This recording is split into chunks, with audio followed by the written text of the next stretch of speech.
اس وقت جی ہم یہاں کھڑے ہیں ماکری ٹریٹمنٹ پلانٹ، جہاں سے پورے شہر کا پانی جو ہے وہ اپ لفٹ کرتے ہوئے اس کو ٹریٹ کر کے شہر کو دیا جاتا ہے۔ اور آج تقریباً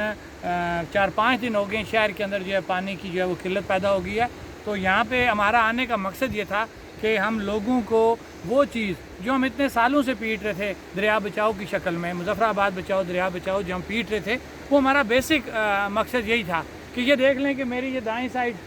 یہ جو پبلک ہیلتھ والے ایک پورا پروجیکٹ لے کے بیٹھے ہوئے ہیں، کروڑوں روپے کا یہ پروجیکٹ ہے جو پانی کو اپ لفٹ کر کے شہر کو دیا جانا تھا۔ اور میرے اس طرف آپ دیکھیں یہ دریا جو سے آپ کو بالکل ڈاؤن سٹریم نظر آ رہا ہے کہ اس کا لیول آپ دیکھیں کیا ہو گیا ہے کہ یہ آپ کو چینلز بھی نظر آ رہی ہیں جو پانی ہمارا پبلک ہیلتھ والے یوز کرتے ہیں اس دریا سے، کہ آج دریا کا لیول اتنا ڈاؤن ہو گیا کہ ادھر بھی پانی آنا جو ہے وہ مشکل ہو گیا۔ تو مجھے بتائیں کہ جب پانی ہی آپ پبلک ہیلتھ والوں کے پاس جو ہے وہ نہیں ہوگا تو وہ ہمیں شہر کو دیں گے کس طرح؟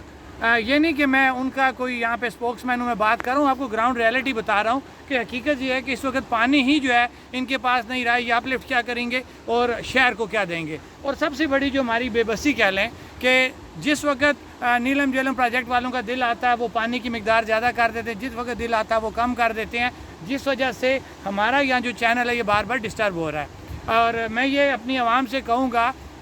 کہ ہم پہلے دن سے جو پیٹ رہے تھے، ہم نے کبھی کسی پروجیکٹ کی مخالفت نہیں کی، ہم نے ہمیشہ یہ کہا کہ آپ پروجیکٹ لگائیں، چلتے دریا پہ لگائیں۔ لیکن مجھے ایک بات بتائیں کہ یہ جو آپ نے نیلم جیلم میں ہمارے ساتھ زیادتی کر دی ہے، جس کا خمیازہ آج دوبارہ ہم بھگت رہے ہیں، یہ آج یہاں پہ آنے کا مقصد یہی تھا کہ جتنا عرصہ وہ جو چینل جو ان کی ڈیمیج ہوئی ہوئی تھی وہ ایک الگ کہانی ہے کہ جس میں اربوں روپے کی کرپشن ہوئی ہے، اس طرف کوئی نہیں جا رہا۔ چلیں وہ جنہوں نے کی ہے، جن اداروں نے پوچھنا ہے وہ ان کا کام ہے، ہم اس پہ بول ہی سکتے ہیں، لیکن اپنی عوام سے میں یہ پوچھنا چاہتا ہوں کہ ہم اتنا عرصہ سڑک پہ بیٹھ کے لوگوں کو یہی بات بتا رہے تھے کہ آج وقت ہے، آج بات کرو۔ اگر یہ پروجیکٹ چل گیا اور آپ کے معاملات حل نہ ہوئے تو آج یہ جو پوزیشن ہم دیکھ رہے ہیں یہ ہم اس وقت پیٹ رہے تھے۔ آج اس وقت تمام ہمارے شہری جو ہیں وہ اس وقت تڑپ رہے ہیں پانی کے بغیر، لیکن بے حسی کی یہ کہہ لیں کہ اتنے بے حس لوگ ہیں ہمارے کہ ہم 84 دن سڑک پہ بیٹھے رہے، دریا بچاؤ کے دھرنے میں بیٹھے رہے، کسی نے ہماری بات جو ہے وہ اس پہ عمل انہوں نے نہیں کیا۔